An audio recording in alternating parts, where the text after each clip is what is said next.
الحمد لله الذي كفى وسلام على عباده الذين اصطفى أما بعد فأعوذ بالله من الشيطان الرجيم بسم الله الرحمن الرحيم قال الله تبارك وتعالى في قرآنه المجيد وفرقانه الحميد سبحانك لا علم لنا إلا ما علمتنا إنك أنت العليم الحكيم صدق اللہ العظیم۔ میرے محترم ساتھیوں، آج کی ویڈیو میں ہم ایما اور ایما کی لفظاً اور معناً تحقیق کریں گے۔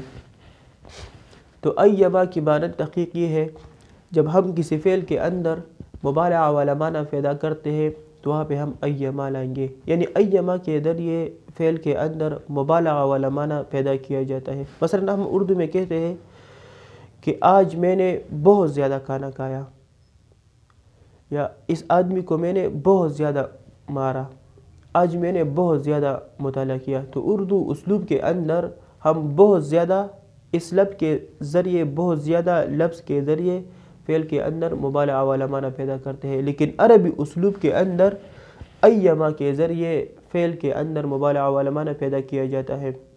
مثلا اس آدمی کو میں نے بہت زیادہ مارا، ضربت هذا الرجل ایما ضرب، آج میں نے بہت زیادہ کھایا۔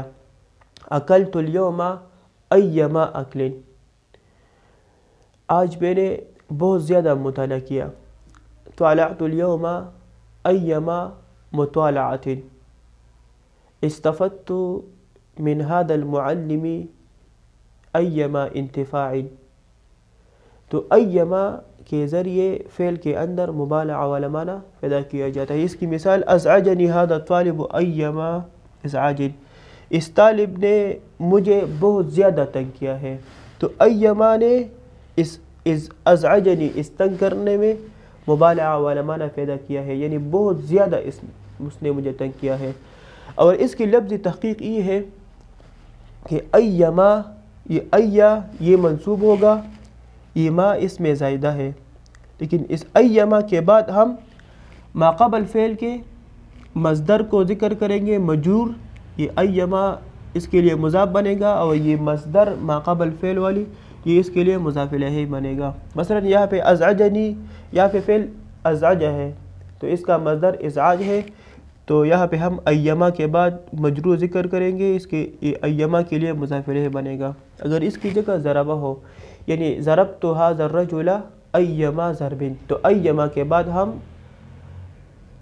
اب ضرب ذکر کریں گے، ایما ضرب، کیونکہ ما قبل فعل ضربہ ہے۔ اسی طرح اکلت اليوم ایما اکل، تو فعل یہاں پہ اکل تو ہے، ہم اکل میں مبالغہ والا معنی پیدا کرتے ہیں، تو اس لیے ایما کے بعد اکلن ذکر کریں گے۔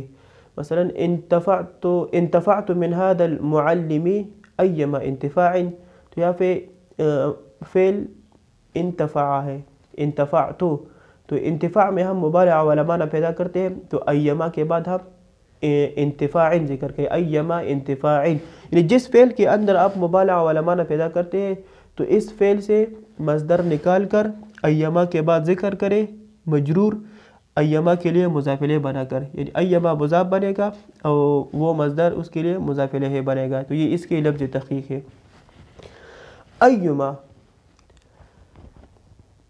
ایما کی معنی تحقیق یہ ہے کہ اس کے اندر شرط والا معنی ہوتا ہے، اس کے اندر شرط والا معنی ہوتا ہے، اور اس کا ترجمہ ہم جو بھی کوئی بھی اس طرح کرتے ہیں۔ مثلا ایما طالب خرج من السب بدون اذن فانا اضربه، تو ایما کے اندر شرط والا معنی، اس لیے اس کے بعد ہم دو جملے ذکر کریں گے، خرج من السب پہلا جملہ اور انا اضربه دوسرا جملہ، اور اس کا ترجمہ ایما طالب کوئی بھی طالب، ایما طالب کوئی بھی طالب خرج من الصف بدون اذن، کلاس سے بغیر اجازت کے نکلا، فانا اضربه تو میں اس کو ماروں گا۔ تو ایما اس کا ترجمہ ہم جو بھی کوئی بھی طالب اس کے ساتھ کریں گے، اور اس کے اندر شرط والا معنی ہوتا ہے، یعنی یہ کلمات شرطیہ میں سے ہے۔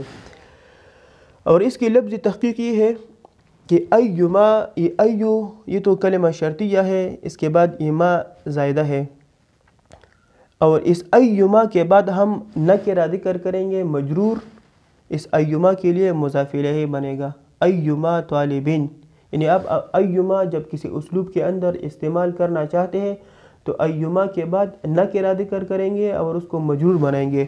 پھر اس کے بعد اس نکرہ کے لیے خبر ذکر کریں گے. ایما طالبن، تو اس طالبین کے لیے اب ہم نکرہ خبر ذکر کریں گے. خرج من السبت بدون اذن، تو یہ ایما یہ سارا جملہ یہ جملہ شرطیہ بنے گا. پھر اس کے بعد ہم جملے جزائیہ ذکر کریں گے. انا اضربہ، کیونکہ ایما کے اندر شرط والا معنی ہے، اور جس کلمے کے اندر شرط والا معنی ہو تو اس کے بعد ہم دو جملے ذکر کریں گے. تو پہلا جملہ یہ اور دوسرا جملہ یہ. لیکن لفظ تحقیق کے اندر یہ بات جاننا ضروری ہے، جس نکرہ کے اندر آپ عموم والا معنی پیدا کرتے ہیں اور وہاں پہ آپ ایما ذکر کرنا چاہتے ہیں تو ایما کے بعد نکرہ مجرور ضرور ذکر کریں گے. ایما طالبن، اس کی مثال حدیث میں بھی مذکور ہے. مثلا ایما امرأة نکحت بدون اذن ولیہا فنکاحها باطل. ایما احاب دبع فقط طہر. تو ایما احاب، ایما کے بعد نکرہ مجرور ذکر ہے. اس طرح ایما امرأة اس کی مثالیں ہیں.